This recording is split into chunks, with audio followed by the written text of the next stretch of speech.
정년 퇴직 후 시작한 부부 여행기 일본편. 정년 퇴직 후의 삶을 어떻게 채워야 할지 막막하던 어느 날, 아내와 나는 무심코 꺼내든 지도를 펼쳐들고 서로를 바라보았다. 지구본 위를 손가락으로 천천히 돌리다 멈춘 곳, 바로 일본이었다. 멀지 않은 이웃나라. 그만큼 가까워서 오히려 한 번도 제대로 들여다보지 않았던 땅. 우리는 해외여행이라는 말보다 일상을 바꾸는 시간이 필요하다는 생각에 마음을 모았다. 비행기에 오른 순간부터 모든 것이 새로웠다.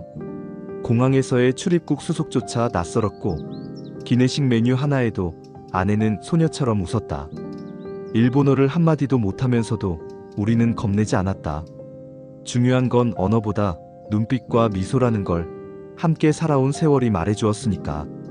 이번 여정은 열흘. 오사카, 교토, 도쿄 세 도시를 골라 각각의 속도와 색깔을 천천히 느껴보기로 했다. 목적은 체험이 아니라 머무름이었다.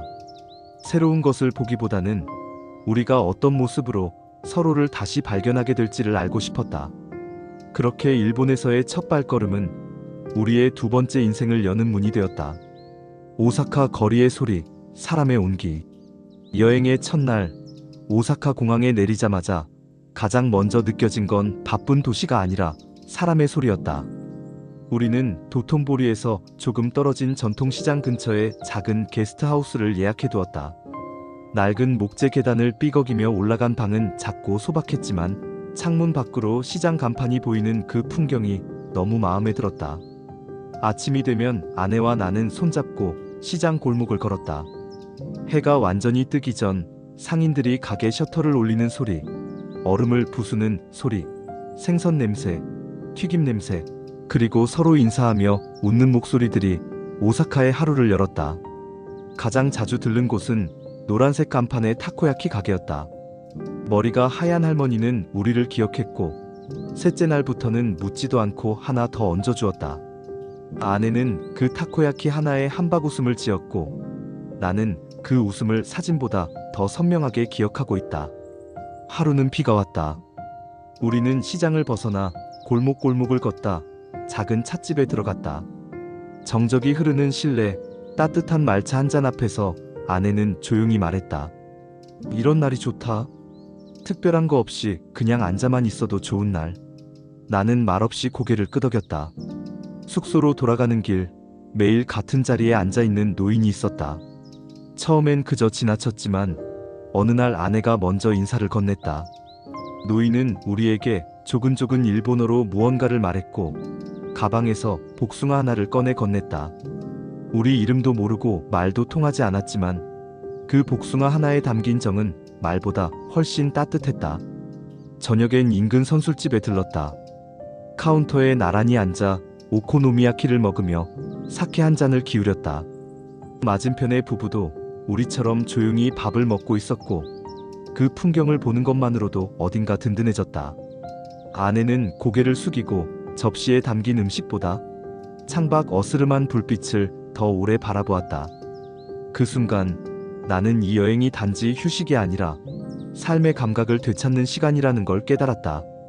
오사카에서의 며칠은 관광지보다 사람 냄새, 골목의 숨결, 그리고 소소한 말투 속에서 진짜 일본을 느끼게 해줬다. 이 도시는 우리에게 떠나는 여행이 아닌 들어서는 여행이었다. 그리고 그것이야말로 우리가 이 여행에서 처음으로 맞이한 진짜 의미였다. 교토 느림과 정적 속에서 피어난 대화. 다음 목적지는 교토였다. 오사카에서 기차를 타고 교토역에 도착한 순간 도시는 마치 시간의 결이 달라진 듯 조용히 숨을 죽이고 있었다. 우리는 교토 북쪽에 위치한 작은 료칸에 머물렀다. 정원이 딸린 다다미방, 종이문 너머로 들려오는 바람소리, 그리고 전통 목욕탕의 물 끓는 소리까지 모든 것이 천천히 움직였다.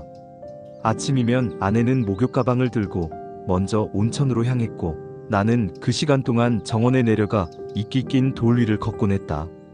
그 5걸음 남짓의 짧은 산책에서 나는 하루의 균형을 잡았고, 아내는 따뜻한 물속에서 천천히 생각을 풀어냈다.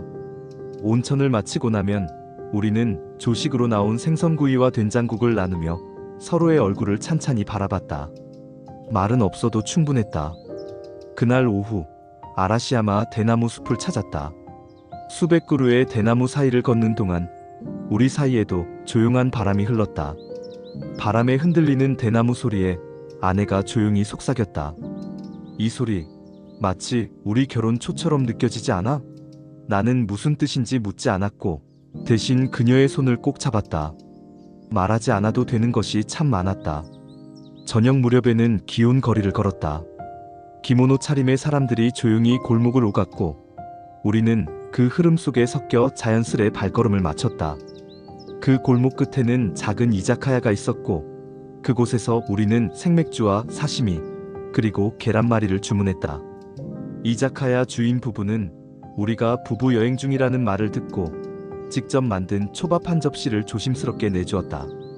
아내는 그 초밥을 먹으며 눈을 감았고 나는 그녀가 고개를 숙인 순간 오래된 사랑을 다시 느꼈다. 교토에서의 3박 4일은 느린 삶의 예행 연습 같았다. 빠르게 살아온 시간 뒤에야 비로소 알아차리는 것들, 그것들을 조용히 끌어안게 된 도시였다. 교토는 단순한 도시가 아니었다. 그것은 우리가 지금껏 밀어두었던 감정들이 조용히 되살아나는 속삭임의 장소였다. 도쿄 분주한 도시 속 고요한 쉼. 도쿄에서는 시부야나 신주쿠 같은 번화가 대신 외곽의 조용한 주택가에 숙소를 잡았다. 회색빛 콘크리트와 나무 울타리가 섞인 그곳은 도시 속의 작은 시골 같았다. 우리는 아침이면 매일 같은 골목을 걷고 오후엔 공원 벤치에 앉아 책을 읽거나 지나가는 사람들의 표정을 바라보았다. 도쿄라는 도시는 빠르게 움직였지만 우리가 선택한 속도는 달랐다. 느리고 조용하고 따뜻했다. 어느 저녁 근처 편의점에서 도시락을 사들고 나와 벤치에 앉아 있는데 한 노부부가 우리 옆에 조심스럽게 다가왔다. 낡은 체크무늬 셔츠를 입은 노신사는 조용히 맥주캔 2개를 꺼내 우리에게 내밀며 물었다. 여행 중이세요? 아내는 고개를 끄덕였고 부부는 고개를 끄덕이며 이렇게 말했다. 좋은 시간 되세요. 도쿄도 이렇게 조용한 데가 있어요. 그 말 한마디가 도시보다 더 깊게 마음에 남았다. 숙소 근처에는 작고 낡은 카페가 하나 있었다. 간판은 바랬고 창문에는 손글씨로 오늘의 커피가 적혀 있었다. 우리는 매일 아침 그곳에 들렀다. 문을 열면 풍기는 볶은 원두의 향, 앉을 자리를 눈짓으로 알려주는 카페 주인의 미소, 따뜻한 머그잔 안에 담긴 고요함. 마지막 날, 그 주인은 말없이 단팥빵과 손수 쓴 쪽지를 건넸다. 두 분의 여정을 응원합니다. 그 문장 하나에 담긴 감정이 우리가 이 도시에서 받은 모든 배려와 온기를 압축해 담고 있었다. 도쿄는 시끄러운 도시였지만 우리가 마주한 도쿄는 조용했다. 번잡한 거리 뒤편, 낡은 집 사이, 골목에서 만난 고요함은 마치 우리의 마음 구석을 조용히 어루만지는 손길 같았다. 우리는 그곳에서 보이지 않지만 존재하는 온기라는 걸 배웠다. 도쿄는 우리에게 세련된 도시가 아니라 느릿하고 정직한 삶의 방식으로 남았다. 일본, 그 조용한 감정의 나라. 일본에서 우리는 유명한 관광지를 모두 돌지 않았다. 대신 매일 같은 길을 걷고 같은 장소에서 사람을 만나며 살아보는 여정을 택했다. 오사카에서는 인간적인 온기를, 교토에서는 내면의 평화를, 도쿄에서는 고요한 일상을 배웠다. 짧다면 짧은 열흘. 그러나 그 시간은 우리에게 수년치의 감정을 쌓게 했고 부부로서 다시 하나로 엮이는 시간을 안겨주었다. 일본은 우리에게 다녀온 곳이 아니라 살아낸 시간이었다. 누군가는 물을지도 모른다. 단 열흘의 여행이 인생을 바꿀 수 있느냐고. 우리는 조용히 대답할 것이다. 네, 충분했습니다. 익숙한 일상에서 벗어나 낯선 곳에서 서로를 다시 마주한 그 시간은 단순한 여정이 아니라 다시 태어나는 경험이었다. 이 여정이 누군가에게는 단순한 여행기로 읽힐지 모르지만 누군가에게는 삶의 방향을 다시 잡는 자극이 되길 바란다. 언젠가 당신도 익숙함을 내려놓고 낯설음을 선택하는 순간이 오기를.